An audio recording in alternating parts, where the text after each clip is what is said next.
Ele está dizendo, nesse início de capítulo, que, repetindo o que ele já tinha afirmado no primeiro capítulo, que uma mercadoria se destaca das outras para se transformar no equivalente geral.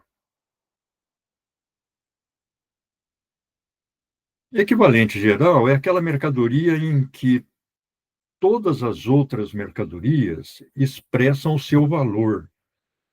Então, o valor de todas as mercadorias é expressa na figura material ou no valor de uso dessa mercadoria que tem o papel de equivalente geral.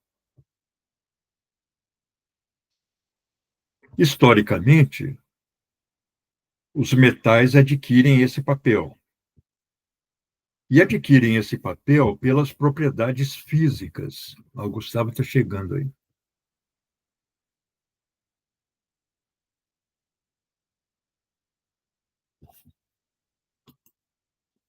Deixa eu dar uma ajustada aqui na minha tela. E aí, Gustavo, tudo tranquilo? Bom dia.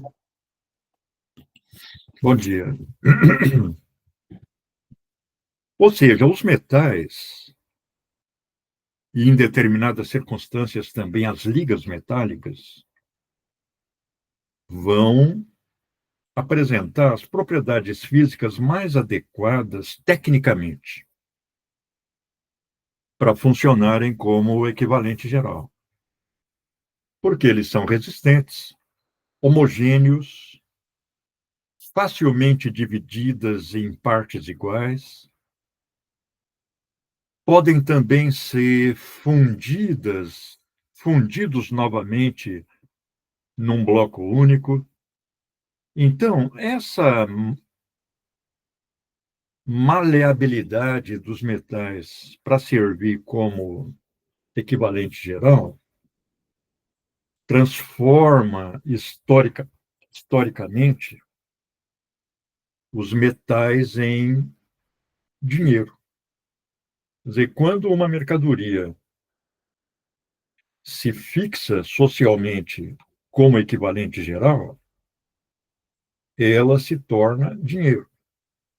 Então, todas as mercadorias vão expressar o seu valor, ou melhor, a sua grandeza de valor na mercadoria dinheiro. Eu acho que a primeira observação que o Marx faz aí, que é muito importante, e ele vai ficar repetindo isso o capital inteiro, é que o ouro é dinheiro, a prata se torna dinheiro, o cobre se torna dinheiro, porque também são mercadorias, porque também possuem valor como as outras mercadorias. E esse valor também representa uma certa quantidade de trabalho social despendida para a produção do ouro, prata, etc. Então, o que faz do ouro a mercadoria dinheiro, em primeiro lugar, não é o fato dele ter determinadas propriedades físicas adequadas à função. É o fato dele também ser mercadoria.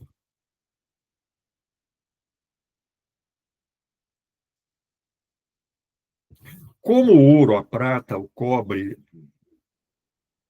que historicamente chegam a exercer a função de dinheiro,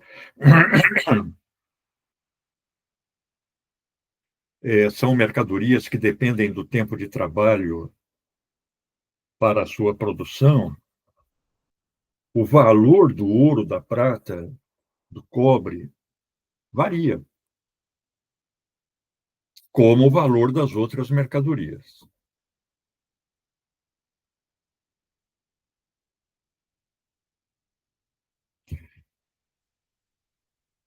Para o Marx, a expressão do valor de uma mercadoria em dinheiro é o que ele chama de preço, ou forma preço da mercadoria. Ou seja, o preço da mercadoria é apenas a expressão do valor dessa mercadoria em uma determinada quantidade da mercadoria dinheiro. Só isso.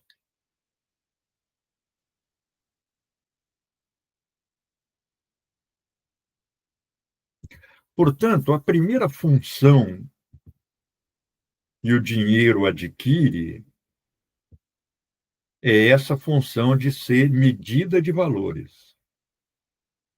Toda mercadoria mede o seu valor em dinheiro.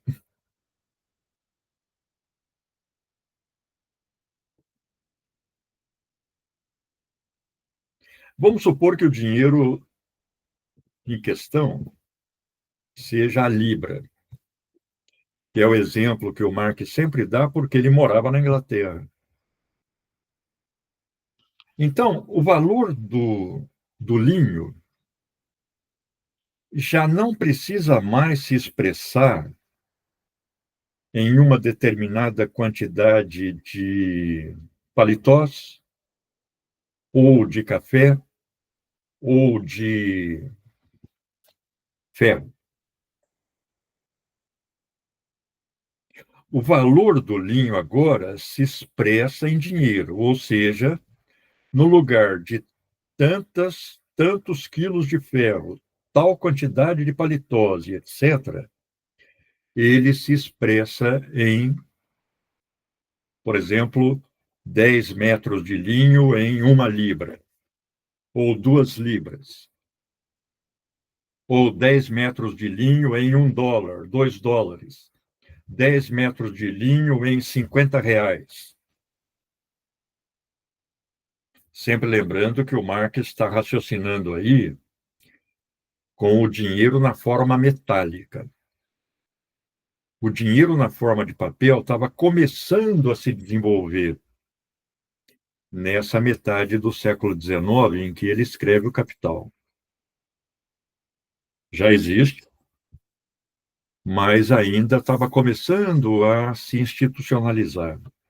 Não estava estabilizado.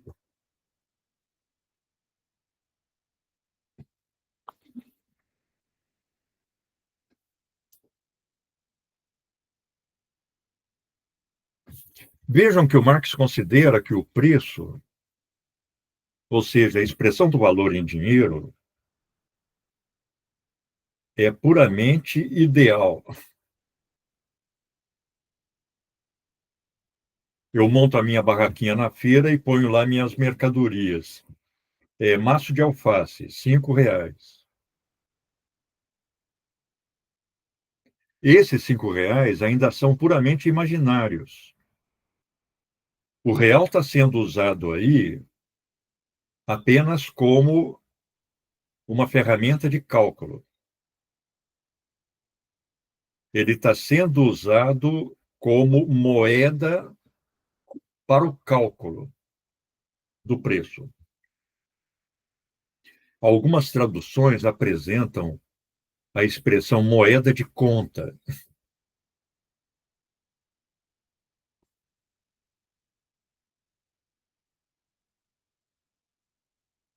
Ou seja, essa expressão do valor em dinheiro, ela, de início, vai se manifestar apenas imaginariamente, idealmente, na minha cabeça. Eu ponho lá um papelzinho, R$ 100, R$ 150. Bom, isso antigamente, né? Agora é R$ 159,99. Aí a pessoa acha que é 150, né? Não 160, por causa de 1 centavo. Então, aí aparece uma segunda função do dinheiro, que é a função de permitir aos produtores que vão vender a sua mercadoria e também aos produtores e consumidores que vão comprar suas mercadorias calcularem o preço. Então, ele é medida de valor e também ele é uma ferramenta de cálculo do preço. Permite ao produtor já afixar o preço na sua mercadoria antes de ir para o mercado.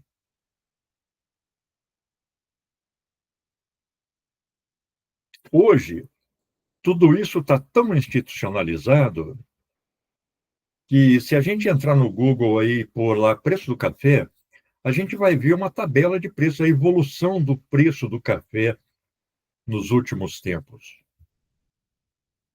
E de qualquer outra mercadoria.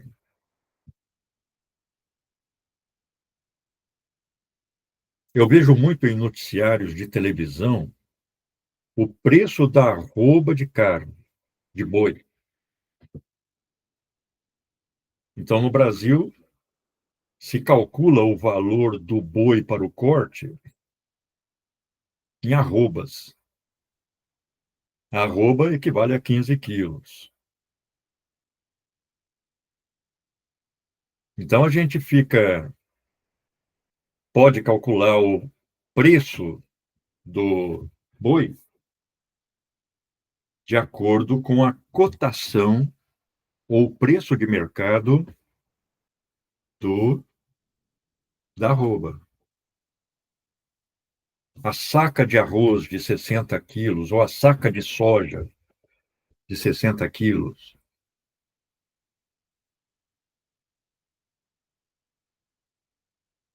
Ou seja, nós temos à nossa disposição esse dinheiro na função de recurso de cálculo, moeda de cálculo ou de conta,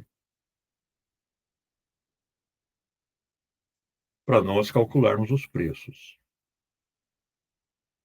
Então, aparece aí já uma função que é de medida de valor, é a primeira, e a segunda como moeda de cálculo, como recurso para o cálculo dos preços.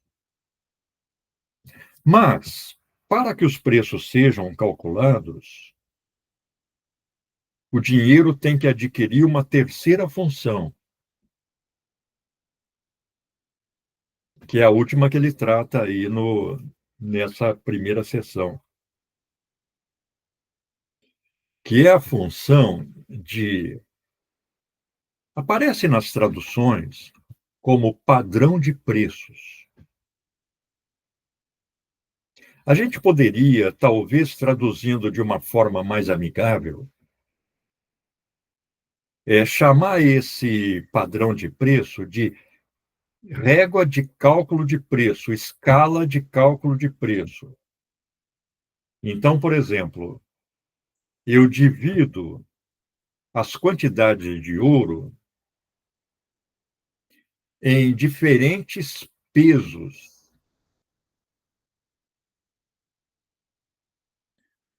Criando uma escala de moedas de diferentes pesos, da maior até a menor.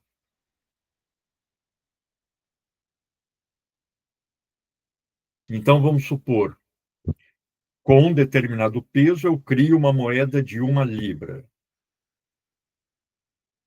Com a metade dessa libra, eu crio uma moeda de 50 shillings.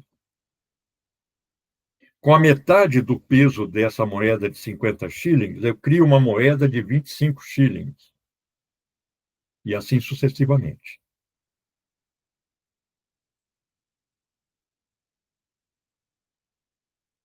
Vamos lembrar que ele está raciocinando com o ouro como sendo o metal utilizado como dinheiro e que os preços são medidos em peso de ouro. Para que isso seja calculado, historicamente são produzidos, em geral, é o Estado que vai produzir isso, são produzidos pedacinhos de ouro de peso convencionado para serem utilizados no cálculo dos preços.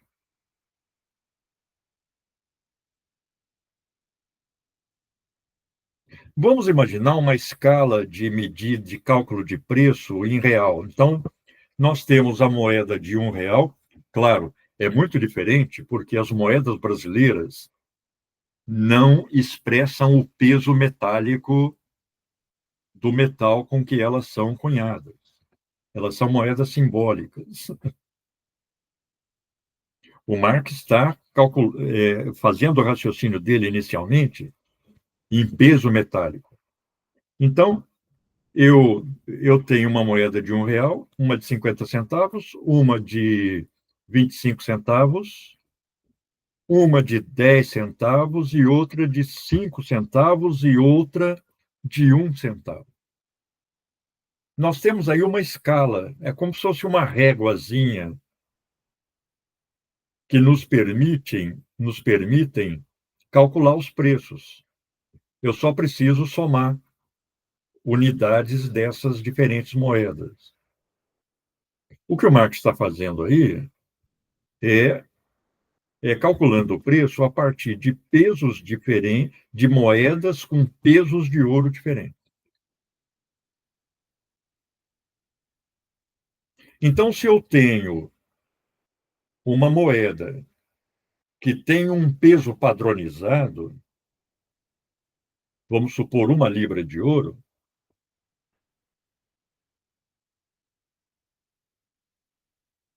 eu vou calcular os preços a partir dessa moeda de peso definido. Ou seja, a produção dessas unidades monetárias, dessas moedas com peso definido, permitem aos produtores e compradores calcularem o preço. A moeda apresenta, nesse caso, a função de padrão de preço ou escala de cálculo de preço. É uma régua para medir o preço.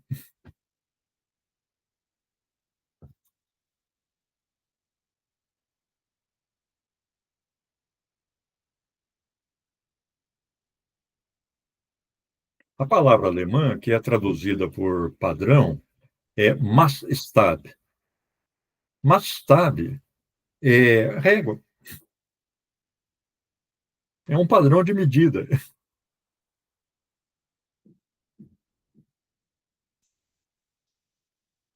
que pode ser traduzido por padrão também. Claro, tem o sentido de padrão.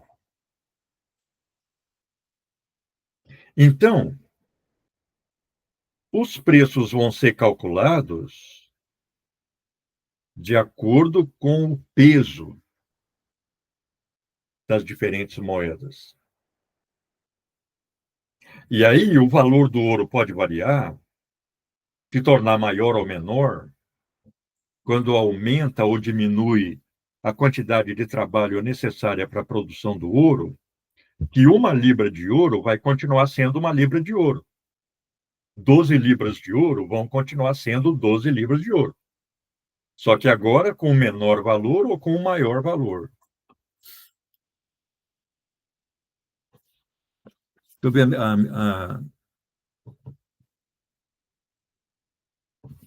ver, ele usa exatamente isso. Quando ele fala de denominações monetárias, ele está se referindo às moedas que se constituem no âmbito dos estados nacionais.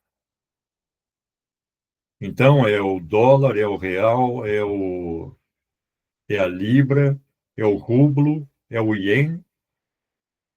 Essas são as denominações monetárias.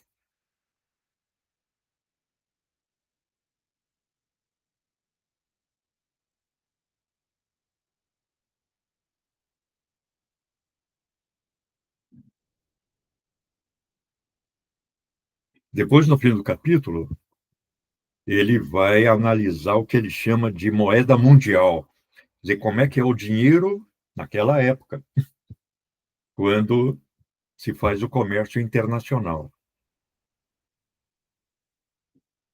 Mas vejam, a mercadoria ouro adquire a função de equivalente geral. Como equivalente geral, ela serve para medir os valores das outras mercadorias. Mas para medir o valor das outras mercadorias, essa mercadoria tem que ser dividida em alíquotas de peso fixo convencionado. Então, todo mundo sabe que ali tem uma libra de ouro, naquela moeda em cuja face está lá uma libra.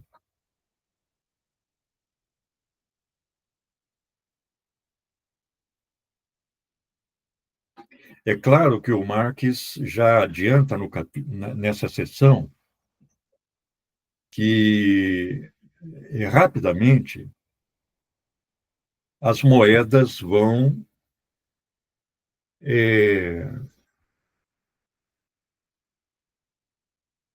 deixar de expressar um determinado peso em metal. Então, se tem lá uma libra, não necessariamente o peso vai ser uma libra, só ficou o nome do peso.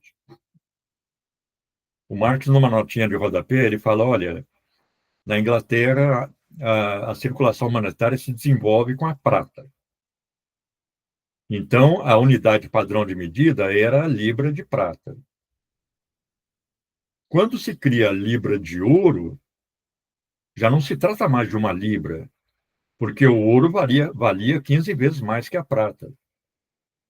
Mas essa moeda, ela entrou no mercado com o nome de uma libra. As moedas mantêm o nome, algumas, dos pesos que eram utilizados na sua transformação em padrão de medida. Mas, gradativamente, do ponto de vista histórico, no desenvolvimento histórico, vai havendo um descompasso entre o nome de face da moeda e o peso metálico que ela carrega em si. O Marx aponta vários fatores para isso, né? Por exemplo, a entrada em circulação nacional de moedas estrangeiras, sempre metálicas, a falsificação de moedas pelos governantes. Então, como a cunhagem da moeda rapidamente se torna uma função do Estado, muitos príncipes, por exemplo, misturavam cobre no ouro e repassavam aquelas moedas como se fossem de ouro. Aí o Marx falou, olha, eles estavam fazendo uma tolice porque depois a arrecadação de imposto vai ser nessa moeda falsificada. Mas, de qualquer modo, já deixa de haver uma correspondência entre o nome de face, uma libra, e o peso da moeda. O peso em ouro da moeda. Ademais, diz o Marx, as moedas metálicas, elas se desgastam. Você joga lá no saco de moeda, ela bate na outra e uma partícula de ouro se desprende. Você joga a moeda em cima do balcão e ela sofre um desgaste. Ao cabo de algum tempo, o uso da moeda vai desgastando o metal. E aí o peso de face vai deixando de ser idêntico ao peso real da moeda. Vai se desenvolvendo uma diferença entre o peso de face da moeda e o peso real da moeda desgastada. Tanto que ele menciona o desenvolvimento de legislações que determinavam que, a partir de um determinado nível de desgaste, portanto, o peso atingido pela moeda, elas tinham que ser recolhidas para a fusão de novo, moedas com o mesmo peso.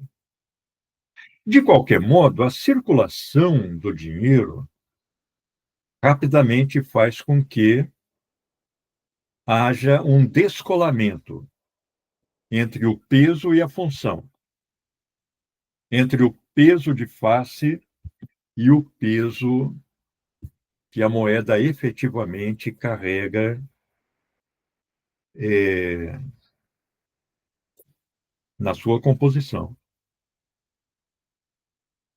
Ademais, as moedas vão adquirindo nomes diferentes do peso, né?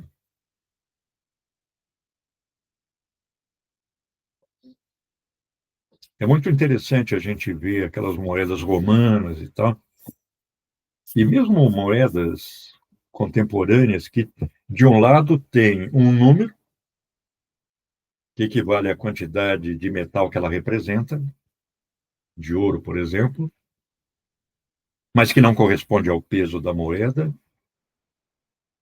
e, do outro lado, sempre tem a efígie do governante ou o símbolo de quem está no poder, mostrando que a moeda ela está sendo legitimada pelo Estado. O Estado se torna o responsável pela cunhagem dessas frações convencionadas do metal moeda. No caso que o Marx analisa, o ouro. Ele fala, para simplificar, vou considerar que a moeda é o ouro.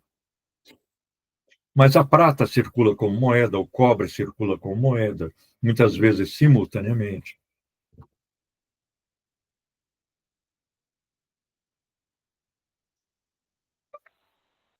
Então, nós temos aí três funções que o Marx trata nessa seção.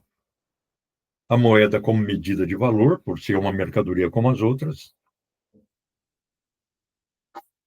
A moeda como padrão de preços, ou régua de cálculo de preços, ou escala de cálculo de preços.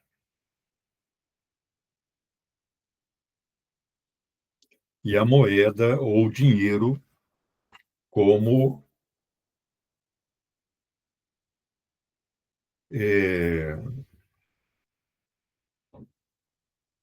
a expressão imaginária do valor da mercadoria, né? Quando ele está sendo usado meramente como cálculo.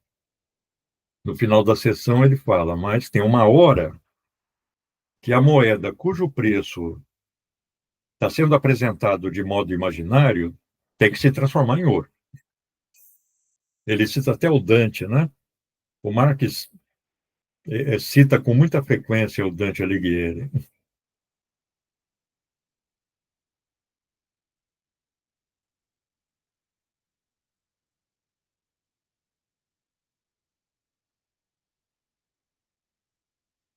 Então, na relação de compra e venda,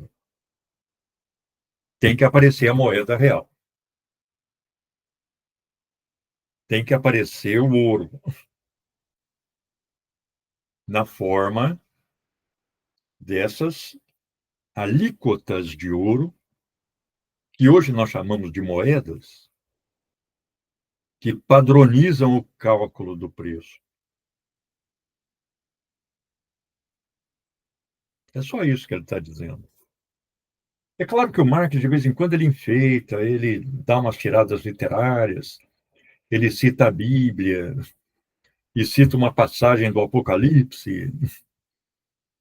Isso, às vezes, onera um pouco a leitura do texto, mas é o estilo dele.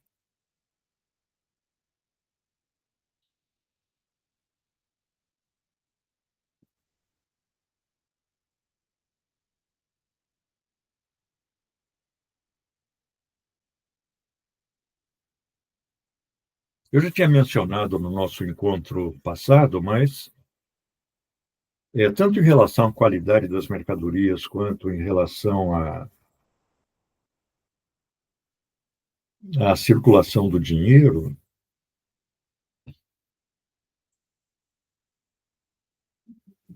textos como a Bíblia, o Antigo Testamento, o Novo Testamento, Corão, Na literatura religiosa hindu, os Upanishad, o Rig Veda, a quantidade de passagens que são de mera regulamentação da troca de mercadorias, da, da qualidade da moeda, etc., né, das relações econômicas, é muito grande. Já são textos que foram escritos no âmbito de uma economia de mercado, inclusive com formas desenvolvidas de capital, como o capital comercial e o capital usurário, né? Capital de usura, capital a juros.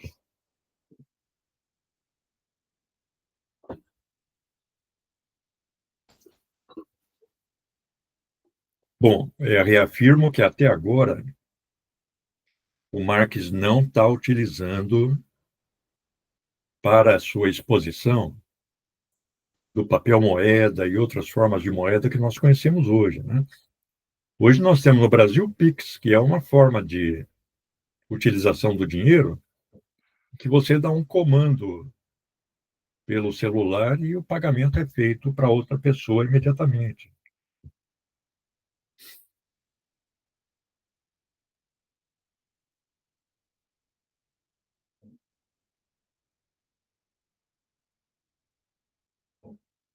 Claro, hoje nós temos cartões de crédito, que é uma forma de usar moeda também.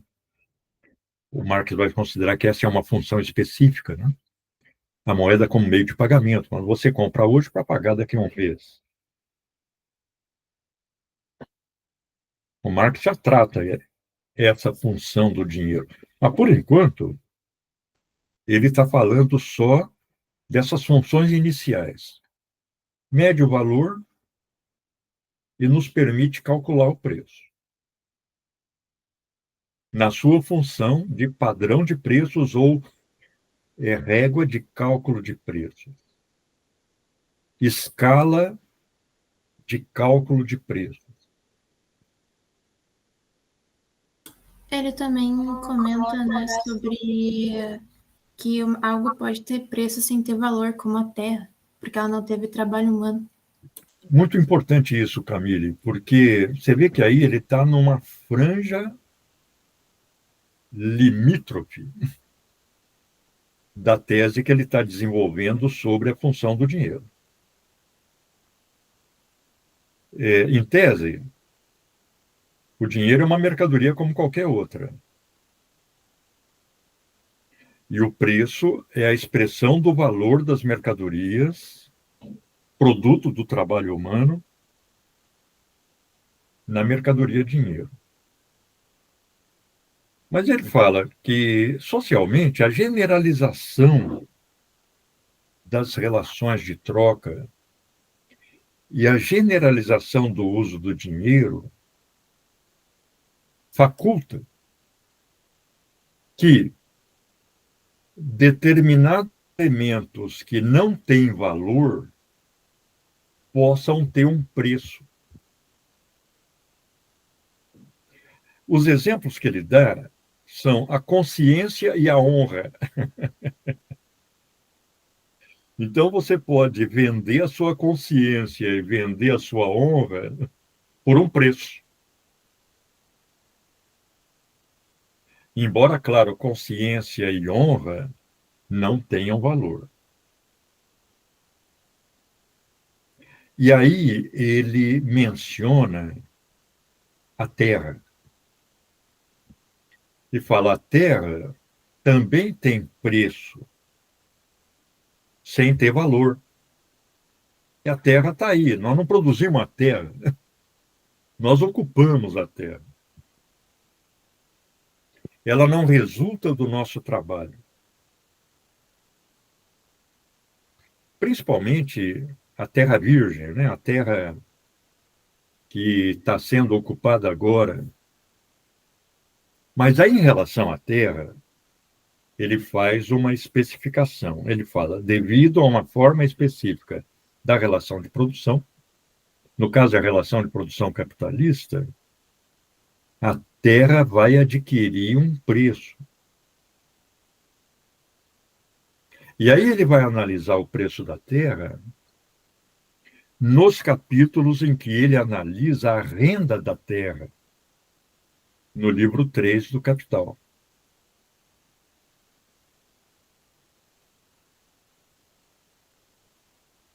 De qualquer modo, o preço da terra lá no livro 3, ele vai desenvolver apenas por analogia com o juro, a taxa de juros, que servia de baliza para o cálculo da renda da terra. Ou seja, para ele, com a generalização das relações monetárias.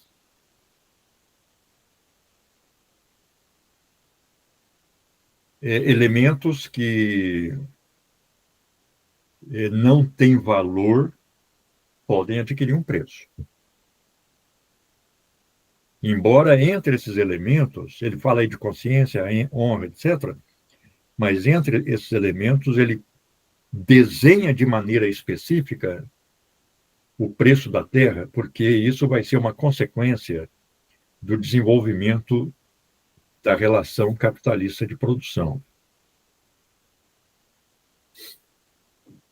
Inclusive, isso foi um tema da nossa última discussão, né? Que quando a gente estava discutindo o capítulo 2, a gente falou sobre o preço da terra e como que se quantificava esse valor e tal.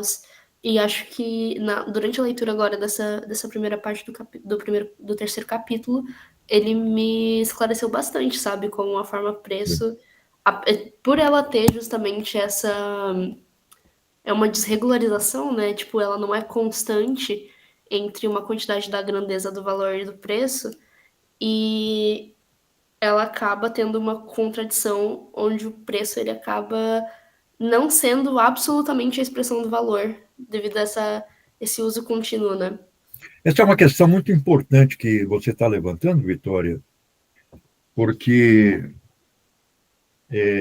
diz muito sobre a função do dinheiro. É a tese do Marx, segundo a qual pode não haver coincidência entre preço e valor. Pode não haver coincidência entre o valor e a sua expressão monetária. A expressão monetária do valor ou preço pode, em determinadas circunstâncias, mantendo-se o valor do dinheiro e o valor da mercadoria cujo preço está sendo calculado, mas em determinadas circunstâncias, o preço pode ser maior que o valor e, em outras, o preço pode ser menor que o valor. Para o Marx, funcionalmente, a possibilidade de não haver essa coincidência entre preço e valor é muito importante para a função do dinheiro, que ele vai analisar logo à frente, como meio de circulação. Porque, por exemplo, supondo-se constantes o valor do ouro e o valor das outras mercadorias.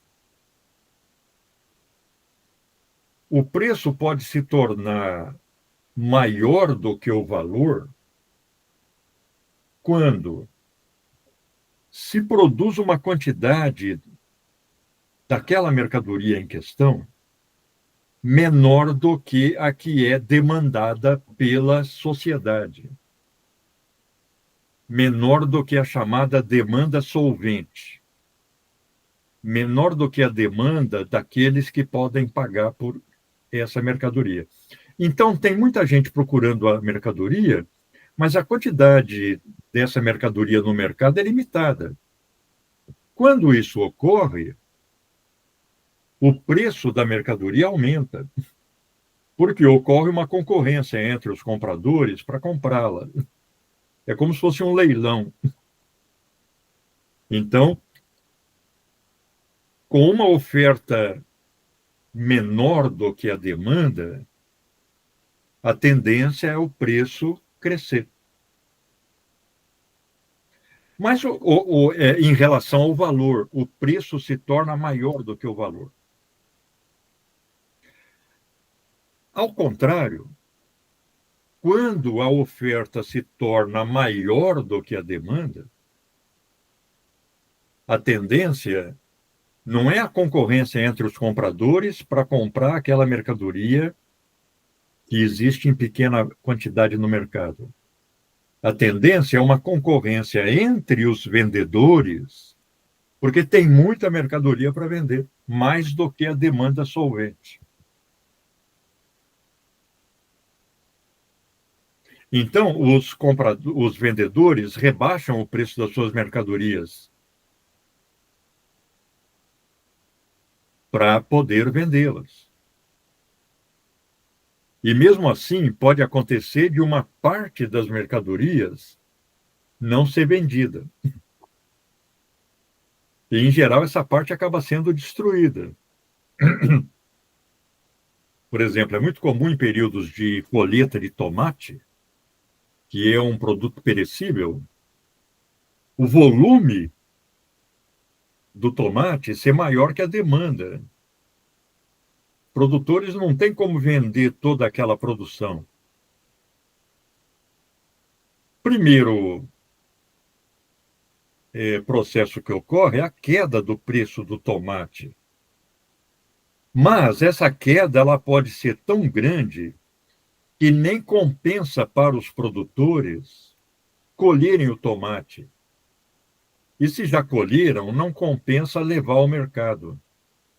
Então, eles passam o trator em cima do tomatal, destroem os tomates. Eu já vi muitas reportagens aqui de gente jogando leite fora, porque o leite que foi... O preço do leite caiu tanto que não compensa mandar aquele leite para o mercado. Então, os produtores jogam fora uma parte do leite. Até que se estabeleça o equilíbrio entre a oferta e a demanda e até a oferta se torne menor que a demanda. Então, para o Marx, o fato do preço não necessariamente coincidir com o valor é muito importante para que flua a circulação de mercadorias.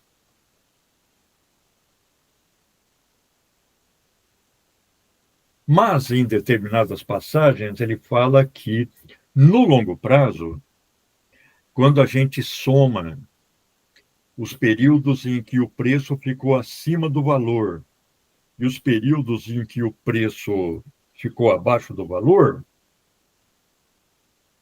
quando a gente faz essa soma, nós obtemos uma média que coincide com o valor. Então, no longo prazo, o preço coincide com o valor, mas, conjunturalmente, ele pode ser maior ou menor que o valor. Isso vale para o valor da força de trabalho também. Em determinada circunstância, o salário pode ser maior do que o valor da força de trabalho. E, em outras, o salário pode ser menor do que o valor da força de trabalho. Vamos lembrar que, por Marx, o salário é o preço da mercadoria força de trabalho. Essa energia física e intelectual que nós vendemos em troca de uma certa quantia em dinheiro.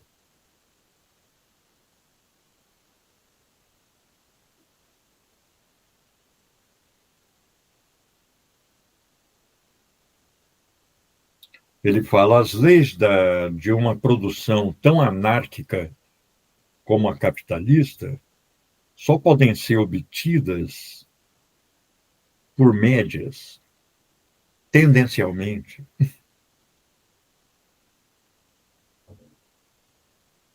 Então, se você fotografa o mercado, naquele momento, o valor pode estar acima do preço. Ou melhor, o preço pode estar abaixo do valor.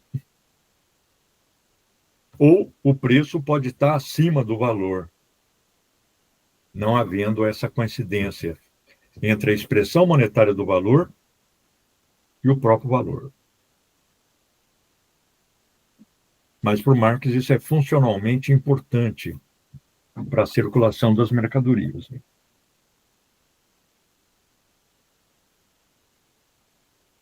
Vejam que quando Marx fala isso, ele não está falando da variação do valor da própria mercadoria dinheiro. Como o ouro é uma mercadoria, se diminui a quantidade de trabalho necessária para a sua produção, o valor do ouro cai. Logo, os preços aumentam. Ou a expressão do valor das outras mercadorias em ouro aumenta. Quando aumenta o trabalho necessário para o tempo de trabalho necessário para a produção do ouro, o valor do ouro aumenta. Então, o preço da mercadoria expresso em ouro cai. Eu já tinha mencionado no nosso debate anterior de que o primeiro processo inflacionário da história ocorre quando começa a chegar a prata do Peru na Espanha.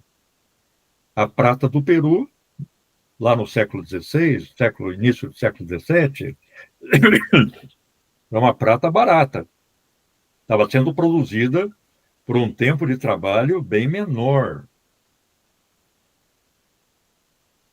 do que a prata produzida na Europa, por exemplo.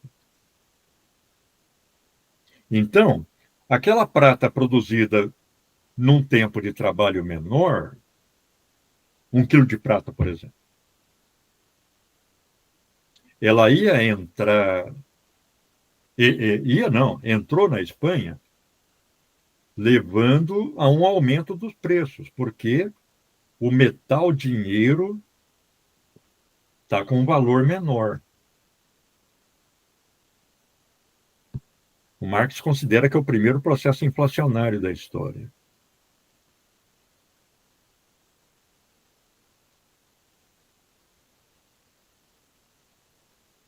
Eu estou dando uma relida no Don Quixote, e é muito comum, por exemplo, se usar ali a expressão blanca para designar a moeda de prata. No tengo blanca. Muchas blancas. É a moeda de prata que estava circulando em larga escala ali. Isso ainda se utiliza, por exemplo, no Chile eles falam blanca também. Na Espanha também, em alguns lugares, falam blanca ainda, para denominar dinheiro. Para denominar o dinheiro. Isso. E é uma evocação da moeda de prata.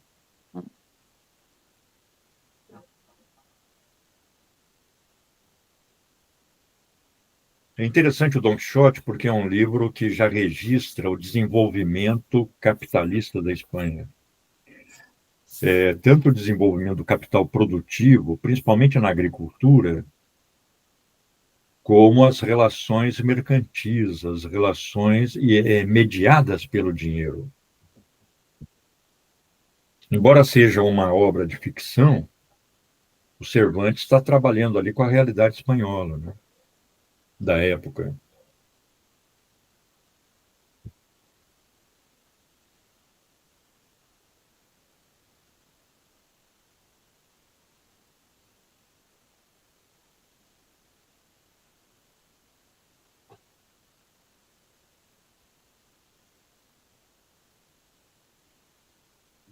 Ou seja, uma coisa é a alteração do valor do metal dinheiro.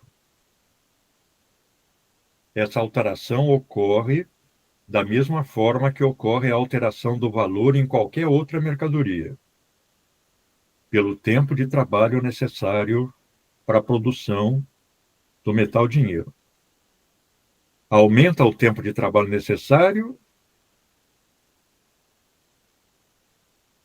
aumenta o valor,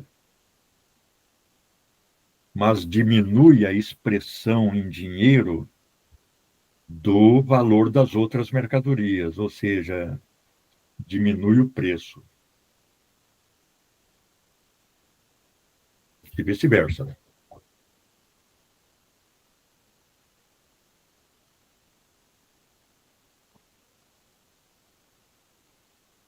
Outra coisa é a não coincidência do preço com valor em função do jogo de demanda e oferta.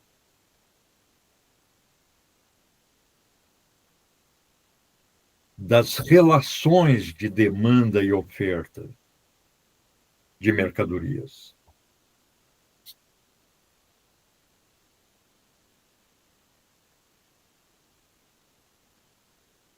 A gente vê no capital que nem sempre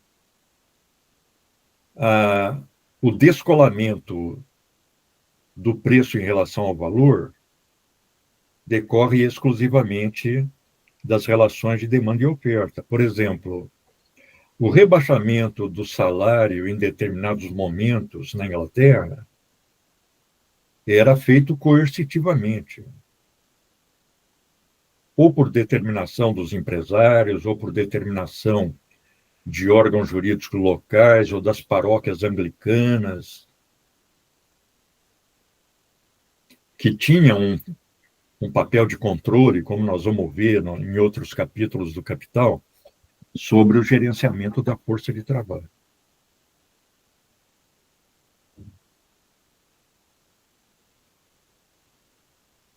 Então, a intervenção do Estado e de órgãos estatais nas relações econômicas também pode, em determinadas circunstâncias, produzir esse descolamento entre preço e valor, entre a expressão monetária do valor e o valor da mercadoria.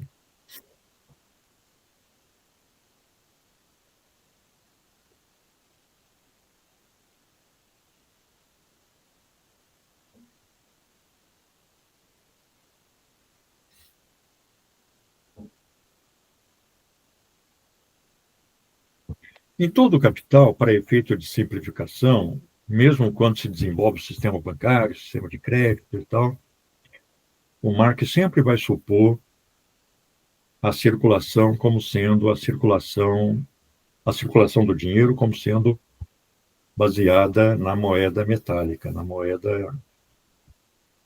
na mercadoria dinheiro, né? Principalmente o ouro.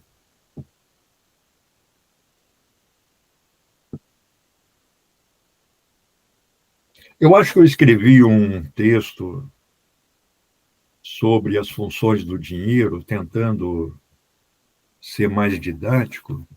Deixa eu ver se eu encontro aqui, eu já compartilho.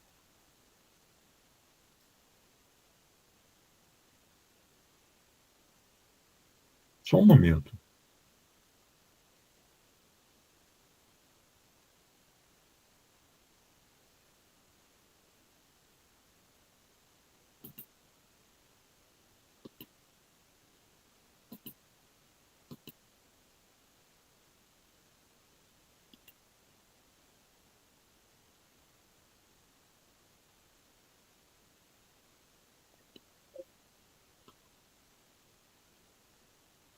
Ah, está aqui, ó.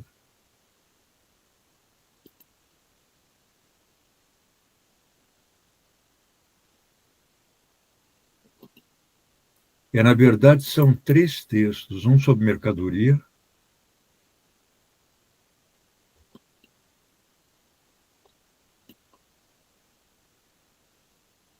vou copiar aqui no chat. Não, eu mando para o Telegram, fica mais fácil, que aí todo mundo pode acessar.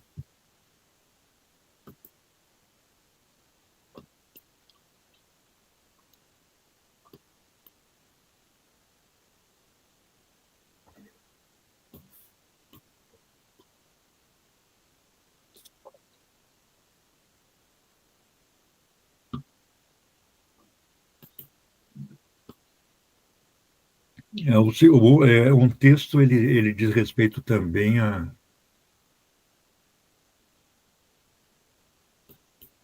outra a outra parte do capítulo, já está no Telegram. Então, por exemplo, sobre o dinheiro no capítulo 3, subsídio para o debate.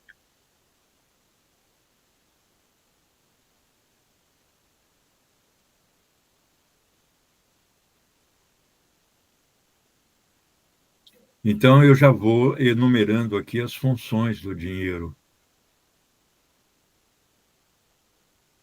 Equivalente geral, medida universal de valor.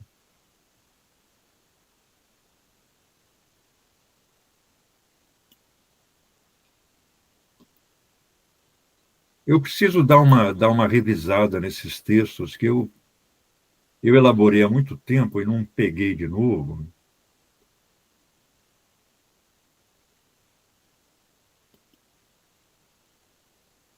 Por exemplo, o dinheiro e suas funções. Medida de valor, unidade de medida dos preços das mercadorias. Quer dizer, no lugar de padrão de preços, eu estou usando a expressão unidade de medida dos preços. Aí o dinheiro como meio de circulação, que é o nosso próximo debate. O dinheiro como tesouro, como reserva, o dinheiro como meio de pagamento, dinheiro mundial. Aí acaba o capítulo. Então, aqui tem um resumo do capítulo. Tem algumas partes mais desenvolvidas, outras mais resumidas, porque oferecem menos problema.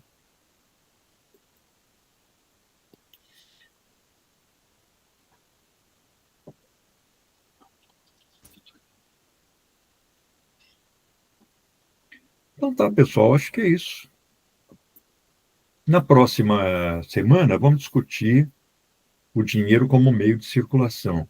E aí tem vários aspectos importantes sobre a quantidade de dinheiro, o dinheiro entrando e saindo da circulação, a formação de tesouros ou o entesouramento do dinheiro que sai da circulação, o momento que ele volta, enfim. O Marx está descrevendo aí o dinheiro na esfera da circulação de mercadorias. Então, compra, aquele dinheiro vai para a mão do vendedor, o vendedor, por sua vez, compra mercadorias de outro, e assim sucessivamente o dinheiro fica circulando.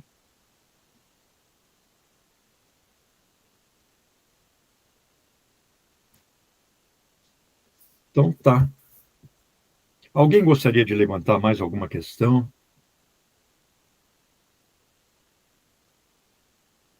Gustavo? Eu acho que não, eu acho que eu só estava fazendo as associações quando o senhor disse da questão de quando eu tenho um excedente, eles descartam, né? Tem o descarte para tentar equilibrar o preço, né? Aí eu só lembrei do ano passado, de quando tava tendo todo aquele descarte de um monte de vários produtos, né? Pelos grandes empresários, né? Eles preferiram, tipo, para aumentar o preço do que, tipo, distribuir, né? E daí tava muito altos. Não, eles nunca vão distribuir, eles vão destruir Sim. para poder vender por um preço maior aquilo que ficou. Eu lembro disso no ano passado, foi horroroso, assim, tu via vídeos que os próprios produtores, assim, postavam, onde eles destruíam, assim, muita coisa, e de diversos tipos, sabe? Desde de frutas, a legumes, a vegetais, tudo que tivesse com o preço baixando era destruído mesmo que tivesse em falta, né? Por Sim. conta da baixa do preço. Claro. Mas veja, quando o Marx fala em demanda, ele não está falando da demanda social, ele está falando da demanda solvente. São aqueles que dentro da sociedade podem comprar, querem comprar e podem comprar. É aquela citação que o Marx faz do Dante. Eu quero ver se você tem o dinheiro na sua bolsa.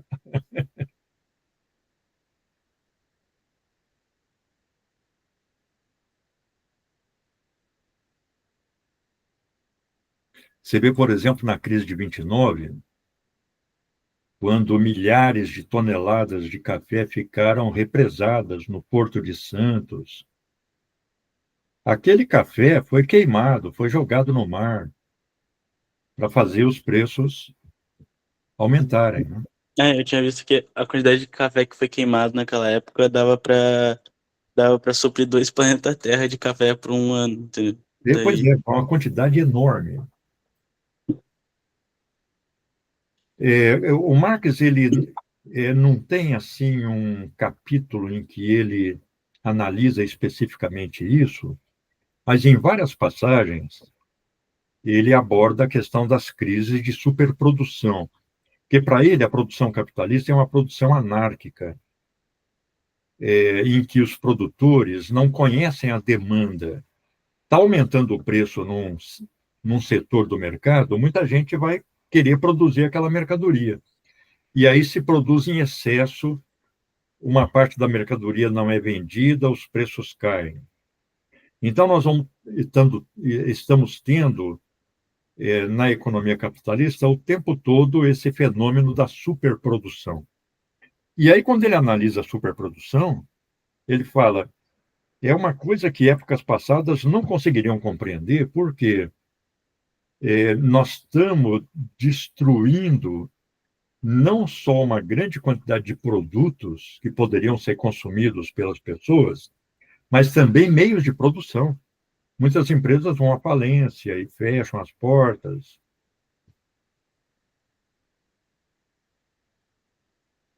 Ou seja, essa anarquia produtiva da concorrência capitalista, ela leva a uma periódica destruição não só de produtos, mas também de meios de produção.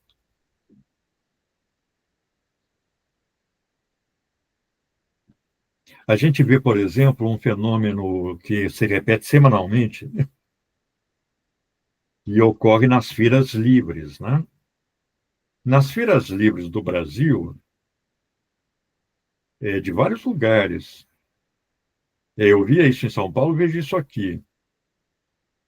Quando vai chegando o horário do fim da feira, que o feirante já tem que ir embora e não vendeu uma parte das verduras, por exemplo, daqueles produtos mais perecíveis, aí ele rebaixa o preço. Muita gente vai à feira no final da feira para poder comprar com o preço mais baixo. É a chamada xepa da feira, né?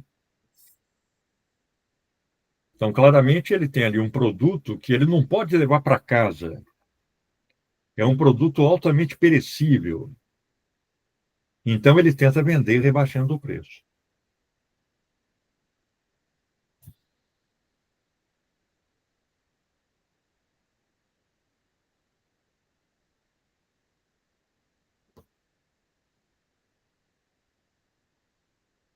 Mas é uma coisa assim, eu acho até criminoso, né? Com a fração da população em situação de deficiência alimentar e tal, e uma quantidade de produtos alimentícios sendo destruída, né? sim, isso prova que, tipo, a fome seria facilmente resolvida se fosse Ah, não tem querida. dúvida, não tem dúvida. E É nem igual, fala, é, é igual, tipo, que o Brasil produz a maior quantidade de gado do mundo, mas a carne aqui é muito cara. claro, não, claro, isso vale para outras mercadorias, hoje chamadas de commodities. É uma bobagem isso, porque commodity é mercadoria em inglês, né? Só que fica mais chique falar commodity, né? A mercadoria exportada. Mas, por exemplo, nem precisa uma grande e profunda transformação social para acabar com a fome. Você vê que aqueles programas começaram no governo, nos governos do Fernando Henrique, Vale Gás e tal. Aí se ampliaram e sistematizaram nos governos petistas, com a Bolsa Família e outros mecanismos, né? Então, o Brasil, que, por exemplo, no fim do governo Fernando Henrique, tinha 21 milhões de pessoas abaixo da linha de miséria, ou seja, passando fome, caiu para 3 milhões. Ainda ficou um resíduo.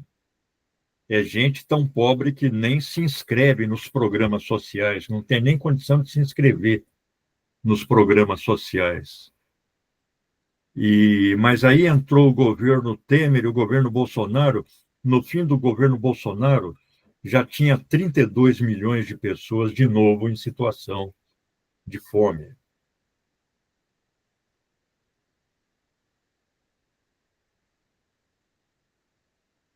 Ou seja, não é preciso uma transformação radical da própria relação de produção para acabar com a fome. Medidas de política econômica relativamente simples, que incorporam uma parte relativamente pequena do PIB, já eliminam isso.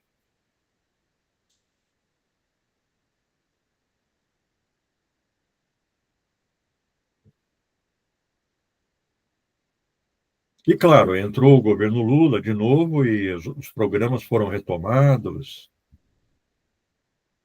E aí os índices de insuficiência alimentar caem, né? Então, por exemplo, o mundo fica escandalizado com o genocídio de Gaza. Israel está fazendo em Gaza o que os nazistas fizeram nas zonas de ocupação.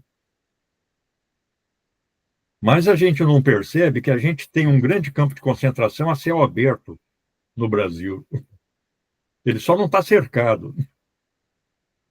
Ele só é visível nos números. E pouca gente lê número.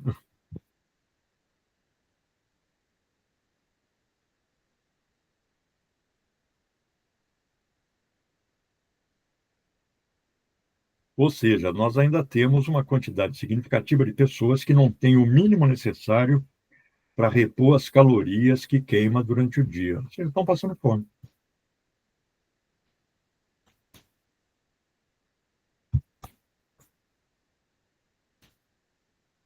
Então, o capital ele produz, de um lado, fome, e, do outro lado, com a comida industrializada, a obesidade.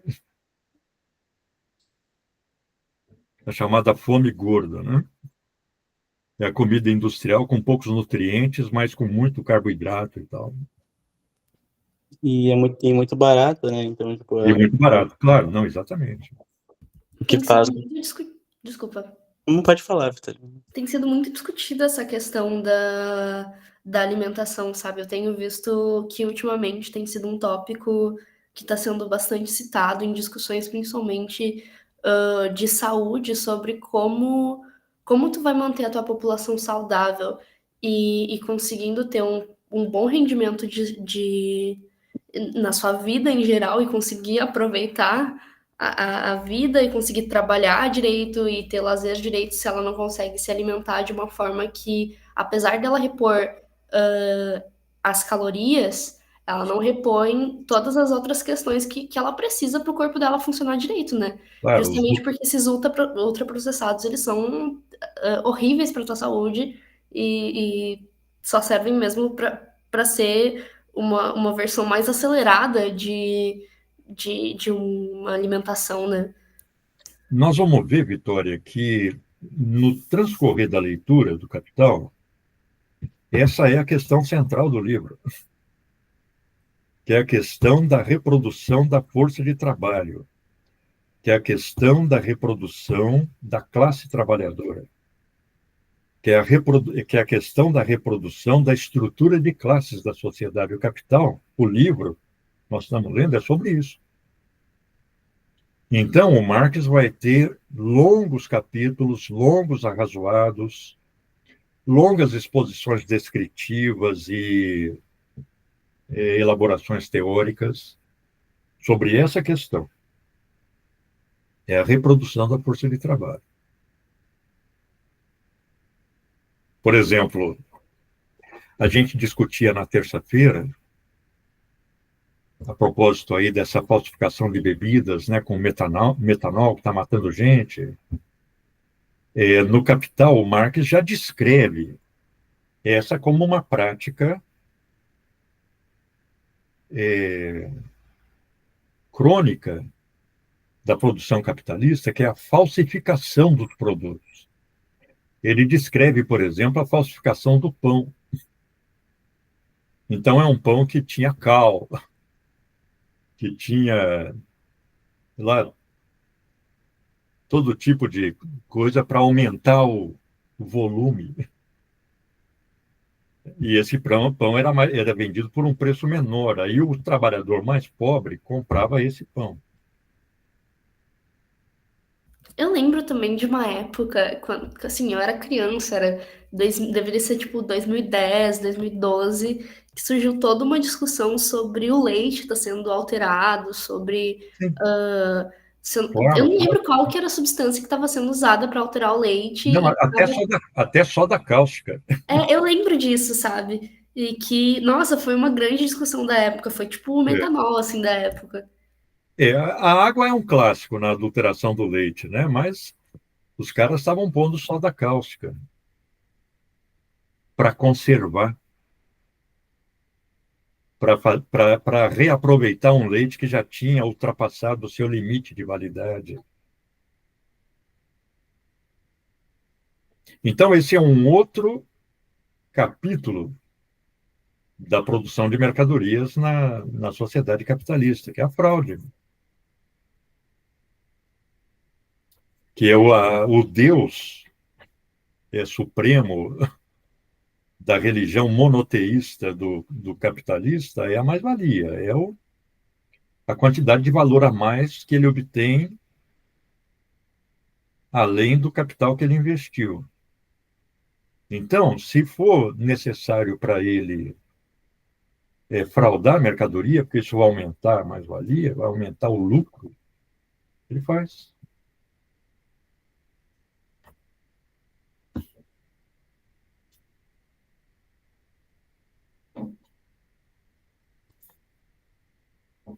Bom, pessoal, nós vamos ter muito tempo a discutir tudo isso, porque a gente está entrando no cerne do conteúdo do Capital.